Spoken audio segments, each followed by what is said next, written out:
Hola, bienvenidos a otro podcast de La Palabra y Nosotros. Soy el Pastor Marcos. Vamos por una nueva reflexión sobre el Salmo 37. Esta vez nos detendremos en el versículo 4, que nos dice: «Deleítate a sí mismo en Jehová, y Él te concederá las peticiones de tu corazón». Pero leamos desde el principio, porque el texto tiene una correlación hasta llegar al clímax del deleite. Como que el salmista va de menor a mayor. No te impacientes a causa de los malignos, ni tengas envidia de los que hacen iniquidad, porque como hierba serán pronto cortados, y como la hierba verde se secarán.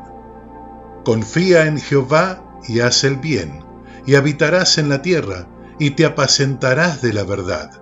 Deleítate a sí mismo en Jehová, y Él te concederá las peticiones de tu corazón.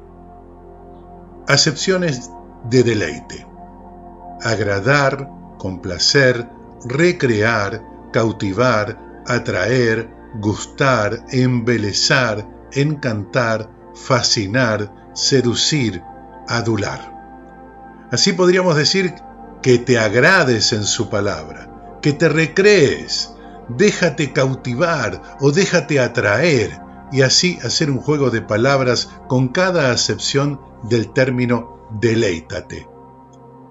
El versículo dice deleítate a sí mismo. En la versión del hebreo dice así te deleitarás. Claro, pero anteriormente en el versículo 3, su segunda parte dice y habitarás en la tierra y te apacentarás de la verdad. Entonces, como consecuencia, nos deleitaremos en Dios. Lo da por sentado, como en el Salmo 1 y también en el 19 y en más de 110 ocasiones en toda la Biblia. Es decir, que no es un término suelto, sino que de alguna manera se nos incita a que sea parte de nuestra vida. Como cristianos, es bueno conocer a fondo la palabra de Dios, por lo tanto, qué mejor que disfrutemos de su lectura. Que no sea algo hecho a la fuerza, como obligados, sino que su estudio sea con verdadero interés, por ampliar nuestro conocimiento sobre ella y porque a través de sus páginas encontraremos principios para nuestra vida espiritual que nos dará mayor crecimiento y madurez en la fe.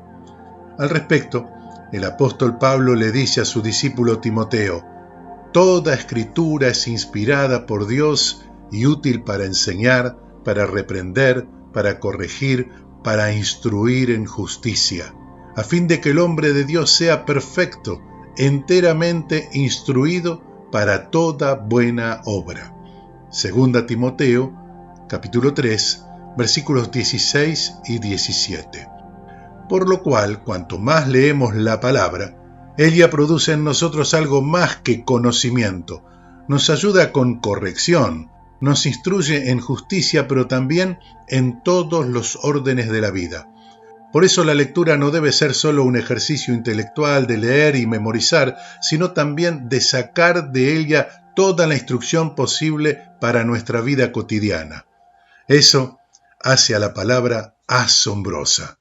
En sus libros encontramos sabios consejos que, si los seguimos, nos ayudarán en nuestra vida espiritual, en las relaciones, administración, la crianza de los hijos, en tomar decisiones correctas y en muchas cosas más.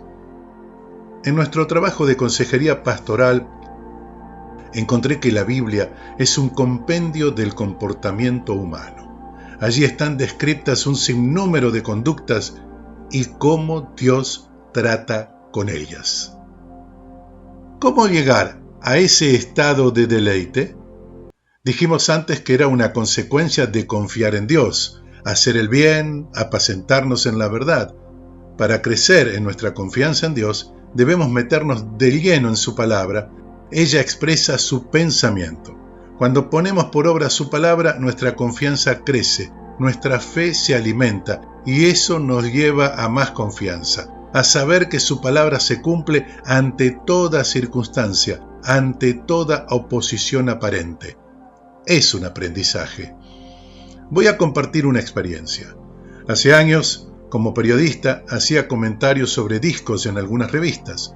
Lo hacía en la música que me gustaba. Entre los géneros musicales no estaba el clásico. No era algo que me agradara. Pero un día, pensando, me dije, si para ejecutar música clásica hay que ser muy buen músico, a mí me tiene que gustar. Y comencé a escuchar a los grandes compositores, Mozart, Bach, Beethoven, Vivaldi y otros. Me obligué a escucharla. Con el tiempo, comencé a percatarme de las diferencias. No todo es igual aunque se diga clásico, que cada época tenía su sonido, que cada compositor tiene su característica, y me empezó a gustar y a disfrutar sus melodías, sus armonías y sus variaciones. Lo mismo sucede con la palabra de Dios. Al principio nos cuesta entender. Por eso es recomendable no empezar desde el principio en el Génesis. Siempre aconsejamos que sea por el Nuevo Testamento y dejar los libros históricos para después, cuando estemos más familiarizados con la lectura. Seguramente nos identificaremos con alguna de las enseñanzas de Jesús. Tal vez hasta lleguemos a decir, en esta fila estoy yo, en las bienaventuranzas. Encontraremos en los evangelios una puerta de salida a situaciones personales en la que parece que uno está encerrado.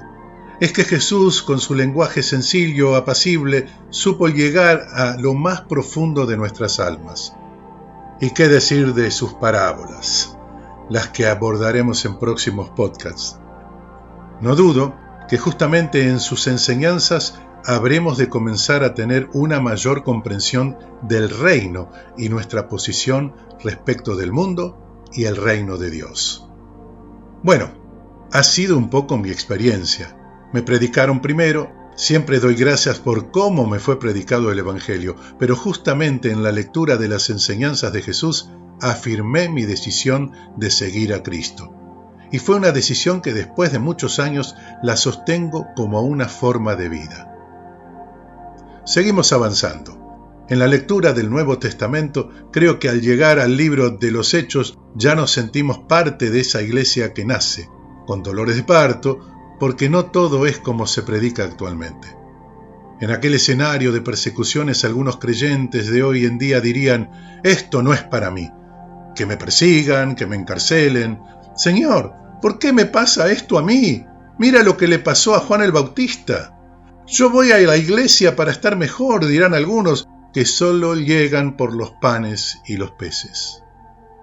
Le pasó a Jesús, luego del Sermón del Monte, al hablar del costo de seguirlo a Él. Dijo, el que no renuncia a todo lo que posee, no puede ser mi discípulo. Si después de eso, tú lo estás siguiendo, entonces eres más que un seguidor, eres su discípulo.